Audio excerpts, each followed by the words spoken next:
Super star Krishna అనగానే Telugu cinema రికార్డులే గుర్తుకొస్తాయి. కొత్తదనానికి మారుపేరు కృష్ణ. అయితే చాలా మందికి ఓ విషయం తెలియదు. కృష్ణను సూపర్ స్టార్ చేసిన సినిమా మోసగాళ్ళకి మోసగాడు. అంతేకాదు ఆగస్టు 27, 1971 విడుదలైన ఈ మూవీ మొట్టమొదటి పాన్ వరల్డ్ మూవీ.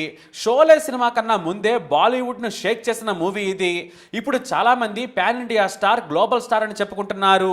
కానీ వీరందరికంటే ముందే కృష్ణ మెక్సికో నుంచి రష్యా వరకు మోసగాడుతో షేక్ ఆడించారని చెప్పొచ్చు.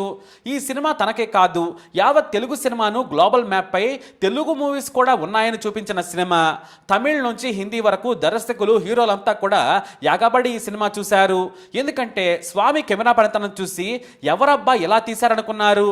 ఇక కృష్ణ గుర్రపు స్వారిని కారు కన్నా వేగంగా చూసి వావ్ అన్నారు. దర్శకుడు కేఎస్ఆర్ దాస్ టేకింగ్ చూసి హాలీవుడ్ టచ్ అన్నారు. కెమెరాలు మోసుకెళ్లి అవుట్డోర్లో తీయొచ్చని నిరూపించిన సినిమా మోసగాళ్లకు మోసగాడు. ఒకప్పుడు అవుట్డోర్ అంటే కేవలం పాటల కోసం వెళ్లేవారు.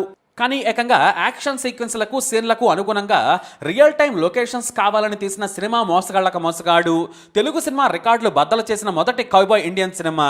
ఆదినారాయణరావు సంగీతం విని వారేవా క్యా మ్యూజిక్ అన్నారు. బ్యాక్గ్రౌండ్ మ్యూజిక్తో సీన్ ఎలివేషన్ చేయొచ్చని నిరూపించిన సినిమా ఇది. కానీ ఈ మూవీ తీయడం వెనక ఎన్నో కారణాలున్నాయి, ఎన్నో కష్టాలు కూడా ఉన్నాయి. ఎందుకంటే కృష్ణ అప్పటికే 40 సినిమాలు చేశారు. కానీ అందరూ చిన్న నిర్మాతలే.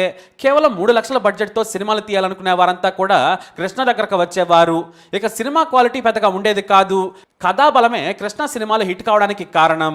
కానీ ఎన్టీఆర్ సినిమాలు రిచ్గా ఉండేవి. ఏఆర్ఆర్ సినిమాలు కనీసం పాటలు, ఇతర మేకింగ్లలో క్వాలిటీ కనిపించేది.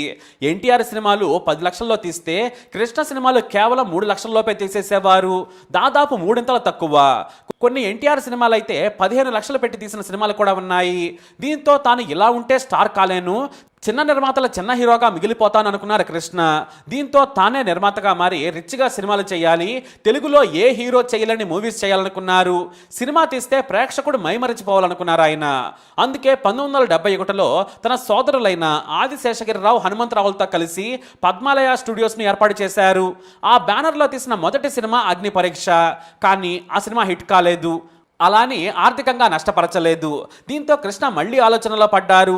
మనం బ్యానర్ పెట్టిందే రిచ్గా సినిమాలు తీసేందుకు, మనం ఏం చేస్తున్నాంరా అని సోదరులతో మాట్లాడారు. పైగా హాలీవుడ్ సినిమాలను తెగ చూసేవారు కృష్ణ. అప్పుడే మనం కూడా Mackenna's gold, good bad ugly లాంటి సినిమాలు ఎందుకు చేయకూడదన్నారు. దీంతో ఖచ్చితంగా మనం అలాంటి సినిమా చేద్దామన్నారు. వెంటనే ఆరుద్రను పిలిచారు Krishna. The good bad ugly సినిమాను చూడండి, నాకు సూట్ అయ్యేలా ఓ కౌబాయ్ కథను తయారు చేయమని కోరారు. కృష్ణ మాటకు సరే చెప్పిన ఆరుద్ర ఆ మూవీ చూశారు. తాను కథ రాస్తానని చెప్పారు. ఎంత టైం కావాలో చెప్పమన్నారు కృష్ణ. 1 నెల సమయం ఇవ్వండి, నేటివిటీ మార్చి మన ప్రేక్షకులకు సూట్ అయ్యేలా కథ రాస్తానన్నారు. అందుకు కృష్ణ సరేనన్నారు. సరిగ్గా 1 నెల రోజుల్లో మొత్తం కథను వినిపించారు ఆరుద్ర. గుడ్ బ్యాడ్ అగ్లీతో పాటు మెకనాస్ గోల్డ్ కథను కూడా మిక్స్ చేసేసి ఈ కథ రాశారు ఆరుద్ర. ఆ కథ వినగానే ఎగ్జైట్ అయ్యారు కృష్ణ. ఈ మూవీ మనం చేస్తున్నాం, కాకపోతే మీరు కథను ఇంత గొప్పగా చెప్పారు, ఇలా మీరు చెప్పినట్టే మీరే తీయొచ్చు కదా అని ఆరుద్రను అడిగారు కృష్ణ. ఆ మాట వినగానే నేను రాయడం వరకే, నాకు తీయడం రాదని చెప్పేశారు. దీంతో కృష్ణ సరేనన్నారు. అయితే ఆ స్క్రిప్ట్ మీద అదృష్ట రేఖ అనే టైటిల్ రాశారు ఆరుద్ర. కథ బాగుంది, ఓర మాస్ క్యారెక్టర్, టైటిల్ కూడా మాస్గా ఉండాలని ఆ మూవీలో నాగమోషణం చెప్పే డైలాగ్నే మోసగాళ్లకు మోసగాడుగా మార్చారు కృష్ణ. ఇక ఆ మూవీ బడ్జెట్ 10 లక్షల్లో తీయాలనుకున్నారు ముగ్గురు సోదరులు. ఇక అప్పుడే రౌడీ రాణి సినిమాతో సూపర్ హిట్ కొట్టిన యాక్షన్ డైరెక్టర్ కేఎస్ఆర్ దాస్ను దర్శకుడిగా పెట్టుకున్నారు. ఇక కెమెరామెన్గా స్వామి, హీరోయిన్గా విజయ నిర్మల. మేకింగ్ పరంగా ఎక్కడ రాజీ పడద్దని దర్శకుడు దాస్, కెమెరామెన్ స్వామిలకు ముందే చెప్పారు కృష్ణ. సూపర్ రిచ్గా ఉండాలని చెప్పారు. దీంతో రియలిస్టిక్గా ఉండేందుకు రాజస్థాన్ బైకనీర్ ఎడారిలో షూటింగ్ చేయాలని ప్లాన్ చేశారు. ఇక కృష్ణ గుర్రపు స్వారీ చెన్నైలో నేర్చుకున్నారు. అయితే గుర్రాలను రాజస్థాన్ తీసుకెళ్లడం కష్టం. దీంతో రాజస్థాన్ పోలీస్ డిపార్ట్మెంట్ సాయం కోరి వారి గుర్రాలను అద్దెకు తీసుకున్నారు నిర్మాతలు. పైగా అవి చెప్పినట్లుగా కూడా వింటాయి. దీంతో రాజస్థాన్ పోలీసుల గుర్రాలను మాత్రమే కాదు, వాటి పోషణ, సంరక్షణ కోసం కూడా వారి మనుషులను తీసుకుని షూటింగ్ మొదలుపెట్టారు. సిమ్లాలోని సట్లెజ్ నది పక్కన ఓపెనింగ్ సీన్, నాగభూషణంతో కలిసి ఉన్న ఫైట్ సీన్ చిత్రీకరించారు. సినిమా సూపర్గా వస్తోంది, వేగంగా షూట్ చేస్తున్నారు. పైగా ఫస్ట్ కలర్ ఫిలిం, ఖరీదు ఎక్కువ. కాబట్టి రీటేకులు తీసుకుంటే నష్టం వస్తుంది. అయినా కూడా కొన్నిసార్లు తప్పలేదు. దాదాపు సగానికి పైగా సినిమా తీసిన తర్వాత చెన్నైలోని స్టూడియోలో కొన్ని యాక్షన్ సీన్లు షూట్ చేస్తుండగా దిగ్గజ దర్శకులు చక్రపాణి సెట్కొచ్చారు. అక్కడ కృష్ణ గెటప్తో పాటు చుట్టూ ఉన్న ఆర్టిస్టుల నాగభూషణం, సత్యనారాయణ వేషాలను కూడా చూసి నవ్వారట. ఈ గెటప్పులేంటి, ఈ చండాలపు వేషాలేంటి, ఈ రోజుల్లో ఇలాంటి సినిమాలను జనం చూస్తారా, మీ పిచ్చి కాకపోతే అన్నారట. దీంతో కృష్ణతో పాటు సోదరులు కూడా భయపడిపోయారు. ఎందుకంటే అప్పటికే 4 లక్షలు ఖర్చు పెట్టి సగానికి పైగా సినిమా తీశారు. పైగా చక్రపాణి మాట నిజమవుతుందనే టాక్ ఇండస్ట్రీలో ఉంది. అక్కడున్న వారంతా ఆ మాట విని భయపడుతుంటే కృష్ణ జోక్యం చేసుకొని, మాకు నమ్మకం ఉంది, కొత్తదనం ఎప్పుడూ మొదట కొత్తగానే అనిపిస్తుంది, ప్రేక్షకుడు ఊహించండి ఇస్తే థ్రిల్ ఫీల్ అవుతాడని చెప్పారట. అలా ధైర్యంగా సినిమాను చిత్రీకరించడం మొదలుపెట్టారు. ఐటమ్ సాంగ్ కోసం అసలు సినిమాలే వదిలేసి అమెరికా వెళ్ళిపోదామని రెడీ అయిన రాజా సులోచనతో డాన్స్ చేయించారు. పాట కాస్త మామూలుగా ఉన్నా కూడా ఆమె కైపులు కిక్కెక్కించేలా చిత్రీకరించారు. మాధవ్ స్టంట్స్ కూడా బాగా వచ్చాయి. 10 లక్షలు అనుకున్న బడ్జెట్ కాస్త 7 లక్షలలోపే అయ్యేలా చాలా ప్రణాళికలతో చేశారు నిర్మాతలు. కేవలం కృష్ణ, విజయ నిర్మల, నాగభూషణం దాసులకు మాత్రమే విమాన టికెట్లు, మిగతా వారంతా కూడా రైళ్లలోనే ప్రయాణం చేసేలా చూశారు. లొకేషన్కు దగ్గరలోనే భోజనాలు ఏర్పాటు చేసి ఒక్కరోజు కూడా అవుట్డోర్లో వేస్ట్ కాకుండా చిత్రీకరించారు. కృష్ణ మెరుపు వేగంతో వెళ్లే గుర్రం మీద కూడా డూప్ లేకుండా సవారీ చేసి అదరకొట్టారు. మొదట దర్శకుడు వద్దని చెప్పినా కూడా కెమెరా నాతో వస్తుంటే డూప్ చేస్తే ఏముంటుంది, గుర్రాలు చెప్పిన మాట వింటాయిలే అని ఆయన దౌడు తీసి మరీ నటించారు. మొత్తానికి కేవలం 28 రోజుల్లో సినిమాను పూర్తి చేశారు. వేగంగా చాలా ప్లాన్డ్గా సినిమా తీశారు. మొత్తం ఎడిటింగ్ అయిన తర్వాత కొంతమంది నిర్మాతలు, దర్శకులకు ఈ సినిమా చూపిస్తే పెదవి విరిచారట. ఇదేం సినిమా, చూడటానికి బాగుంది కానీ జనాలకు ఎక్కదన్నారట. దీంతో మూవీని కొనేందుకు డిస్ట్రిబ్యూటర్స్ కూడా రారేమోనని భయపడ్డారట. ఇక లాభం లేదని ఎన్టీఆర్కి సినిమా చూపించి ఎలా ఉందో చెప్పమని అడిగారట కృష్ణ. ఎందుకంటే ఈ సినిమా ఫ్లాప్ అవుతుందని చెబుతున్నారని అన్నారట. సినిమా మొత్తం చూసిన ఎన్టీఆర్, ఇంత మంచి సినిమా ఫ్లాప్ అవుతుందన్నారా, బ్రహ్మాండంగా ఉంది బ్రదర్, డబ్బులు కూడా వస్తాయి, కాకపోతే లేడీస్ తక్కువగా వస్తారు, కానీ రిపీట్ ఆడియన్స్ ఖచ్చితంగా ఉంటారని చెప్పారట. దీంతో కృష్ణకు నమ్మకం కలిగింది. ఎందుకంటే ఎన్టీఆర్ జడ్జిమెంట్ ఎప్పుడూ తప్పు కాదనే నమ్మకం ఆయనది. ఇక ఎట్టకేలకి సినిమా రిలీజ్ చేశారు.